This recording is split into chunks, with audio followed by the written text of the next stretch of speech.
За 3 месяца боестолкновений в Донбассе киевская власть так и не смогла подавить восстание народного ополчения. Бездарное командование, тысячи убитых солдат и катастрофическая нехватка финансирования – все это не дает киевскому режиму надежду на победу. Призывы Киева к НАТО оказать военную помощь были проигнорированы. Ведь пока что конфликт на востоке Украины выглядит локальным, а попытки спровоцировать Россию на вступление в войну с Украиной не сработали. Следующей попыткой Киева стал сбитый украинскими военными гражданский самолет. Ответственность за эту ужасную трагедию, не дожидаясь результатов расследования, возложили на Россию, поддерживающую ополченцев. Такое преступление понадобилось киевскому режиму для того, чтобы сделать конфликт интернациональным, показав всему миру, что ополченцы – это международные террористы. Разоблачение сфабрикованной СБУ фальшивки с их переговорами, а также приведенные российским генштабом неопровержимые факты доказали причастность украинской армии к авиакатастрофе. Это провокационное убийство было осуществлено Киевом под руководством американских спецслужб с целью втягивания стран НАТО в войну против России.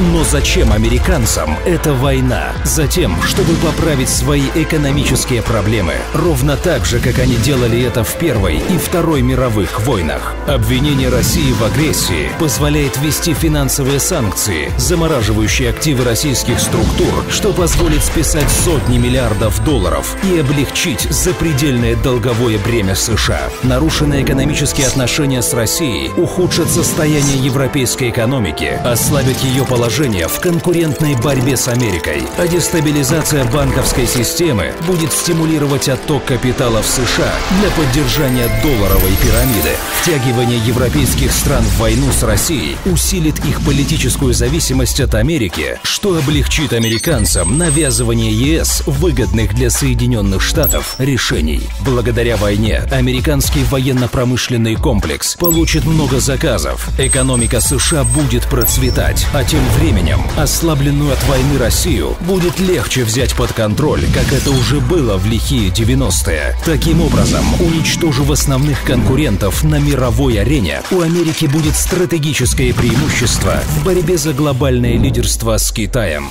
В отличие от стран ЕС и России, которые получат разваленную экономику и горы трупов, сами американцы будут в чистом выигрыше. Ведь война на чужой территории – это то, что спасало экономику Соединенных Штатов не один раз. Можно уверенно сказать, что на Украине не прекратится геноцид русского населения, а провокации будут все более ужасающими. Рано или поздно Россия введет войска на территорию Украины, но чтобы избежать миллионы жертв среди россиян, украинцев и европейцев, лидеры Евросоюза просто обязаны отвернуться от своих заокеанских хозяев и признать, Россия защищает не только свои национальные интересы, Россия стремится не допустить развязывания Третьей мировой войны. В противном случае выжившие в Третьей мировой увидят новое американское экономическое чудо.